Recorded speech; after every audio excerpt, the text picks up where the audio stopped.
नमस्कार। बहुत सारे बच्चों का ये सवाल था कि सर ओ लेवल का रिटन एग्ज़ाम जो होता है उसमें एमसीक्यू पढ़ के किसी न किसी तरीके से तो हम एग्ज़ाम को क्लियर कर लेते हैं या अच्छे नंबर ला ही लेते हैं, लेकिन ये जो प्रैक्टिकल एग्ज़ाम है इसके बारे में बहुत सारे हमारे डाउट हैं और इसके बारे में इंटरनेट पे जानकारियाँ भी बहुत कम उपलब्ध हैं। तो इसके बारे में हमें बताइए और इसकी तैयारी किस तरीके से अच्छे तरीके से की जा सकती है, इसको समझाइए। थोड़ा-सा मच्छर है, इग्नोर करिएगा। चलिए शुरुआत कर रहे हैं सबसे पहले सवाल के साथ। ये तो मतलब लगभग लोगों को पता ही होगा। बहुत सारे बच्चे सोचते हैं प्रैक्टिकल एग्जाम के लिए अलग से एग्जामिनेशन फॉर्म भरना पड़ता है, तो ऐसा कुछ नहीं है। जो आप एग्जामिनेशन फॉर्म भरते हैं वो प्रैक्टिकल थ्योरी दोनों के लिए होता है। जब एक बार आपका प्रैक्टिकल थ्योरी एग्जाम हो जाता है तो प्रैक्टिकल उसके बाद होता है। जैसे जनवरी वाला एग्जाम जो होना है, मतलब जनवरी 2025 का जो ओ लेवल का एग्जाम है, उसमें प्रैक्टिकल एग्जाम आपका 8 फरवरी से होना है। ये नाइलिट की ऑफिशियल वेबसाइट पे आपको डेट मिल जाएगी। इसके अलावा बात करें तो बहुत सारे बच्चे कहते हैं कि सर मान लीजिए प्रैक्टिकल में फेल हो गए हैं, तो क्या हमें वो प्रैक्टिकल का एग्जाम फिर से देना होगा या थ्योरी का भी फिर से देना होगा? तो देखिए, अगर आप फेल होते हैं तो आप दोनों में फेल माने जाएंगे। आपको फिर से जब अप्लाई करेंगे तो आपको प्रैक्टिकल एग्जाम भी फिर से देना होगा, साथ ही साथ थ्योरी एग्जाम चाहे आप पास किए हों या ना किए हों वो भी फिर से देना होगा। थ्योरी और प्रैक्टिकल में एक साथ पास होना जरूरी है। और बहुत सारे बच्चों के मन में ये डाउट होता है, मान लीजिए थ्योरी में हम प्रेजेंट थे और प्रैक्टिकल में हम अब्सेंट हो गए, तो फेल तो हम नहीं हुए हैं, तो क्या हमें सिर्फ प्रैक्टिकल ही इस कंडीशन में देना होगा? नहीं, चाहे आप फेल हो, चाहे एब्सेंट हो, चाहे थ्योरी में फेल हो, एब्सेंट हो, दोनों में से किसी एक में भी अगर आप फेल या एब्सेंट होते हैं तो आपको दोनों एग्जाम फिर से देने होंगे। तो ये कुछ सवाल थे। अब एग्जामिनेशन की बात करें कि एग्जामिनेशन की प्रेपरेशन कैसे की जाती है। देखिए, मैं बार बार इधर इसलिए देखता हूँ कि मैं पॉइंट्स बनाकर चलता हूँ ताकि कोई पॉइंट मुझसे छूटे ना। ठीक है, मैं मतलब चाहता हूँ कि एकदम सटीक जानकारी मैं आपको दूं।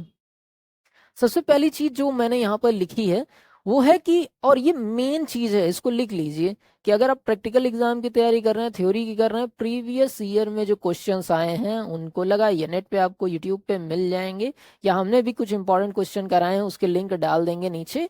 उसको आप पढ़िए, उसी को लगाइए। प्रीवियस ईयर के क्वेश्चन लगाते हैं तो उसके आगे कुछ नहीं आएगा। क्या ऐसा है कि सर नाइलिट वाले क्वेश्चन ही नहीं बना सकते हैं? देखिए, समझिए, आपका जो ओ लेवल का कोर्स है वो फिक्स कोर्स है एक छोटा सा, और उसमें फिक्स क्वेश्चंस हैं। 50 क्वेश्चन मान लीजिए थ्योरी में भी पढ़ लेते हैं तो उसमें से भी कुछ फंस जाता है। इसी तरीके से प्रैक्टिकल में भी अगर आप पढ़ते हैं कुछ सिलेक्टेड क्वेश्चन तो उसमें से आना कंपलसरी ही है, क्योंकि फिक्स क्वेश्चन है। फिक्स क्वेश्चन वहां से उठ ही सकते हैं, इसलिए प्रीवियस ईयर के क्वेश्चन लगाइए। ऐसे क्वेश्चन जो इंपॉर्टेंट है उनको लगाइए। जो हमने कराए हैं उसकी लिंक कहाँ मिलेगी? डिस्क्रिप्शन में आपको मिल जाएगी।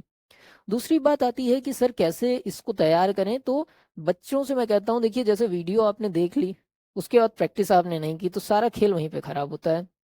वीडियो देखिए, उसके बाद प्रैक्टिस करिए खुद से।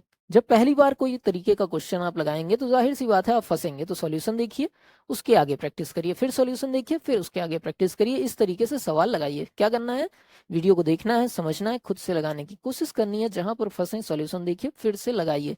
नहीं समझ में आ रहा एकदम तो पूरा सॉल्यूशन देख के ही एज इट इज कॉपी करिए, मतलब उठा के कॉपी नहीं, उसको देख के करने की कोशिश करिए। और जब आप करेंगे आपको समझ में आ जाए तो एक बार ऐसा जरूर अटेम्प्ट करिए कि आप शुरू से क्वेश्चन पढ़ने के बाद शुरू से आखिरी तक सॉल्यूशन ना देखें। ये मस्ट है।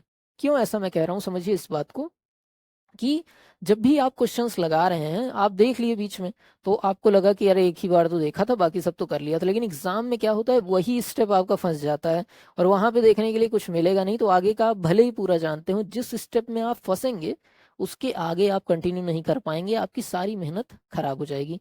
तो जब भी आप प्रैक्टिकल पढ़िए इस बात का ध्यान दीजिए कि एक दो बार ऐसा जरूर करिए कि सवाल देखने के बाद सॉल्यूशन ना देखें, बिना देखे शुरू से अंत तक पूरा क्वेश्चन आप खुद से सॉल्व करने की कोशिश करिए। एक भी पॉइंट मत देखिए। जब ऐसा आप करेंगे, जैसा एग्जाम दिया जाता है वैसे प्रैक्टिस करेंगे लास्ट में। शुरू में तो ऐसा नहीं कर सकते, लेकिन आप जब तैयार कर लेते हैं उसके बाद ऐसी प्रैक्टिस जरूर से करिएगा। तो ये मेन तो यही था कि बिना सॉल्यूशन देखे आप इस चीज को तैयार करिए। बाकी कोई और डाउट अगर आता है प्रैक्टिकल से रिलेटेड तो पूछिए। लगभग क्वेश्चन जो आपने पूछे थे वो मैंने शायद डिस्कस कर लिए। और भी अगर कोई क्वेश्चन हो तो कमेंट में पूछिए। और जिस तरीके से आप चैनल को लाइक सब्सक्राइब कर रहे हैं उससे काफ़ी मोटिवेशन मिलता है। कुछ भी क्वेश्चन हो पूछिए, कमेंट में रिस्पॉन्स मिलेगा ही मिलेगा। अगर कमेंट में रिस्पॉन्स नहीं पॉसिबल होगा तो हम ऐसे ही एक छोटी सी वीडियो उस टॉपिक पे भी बना देंगे। वीडियो में यहाँ तक बने रहने के लिए आप सभी लोगों का धन्यवाद। जय हिंद।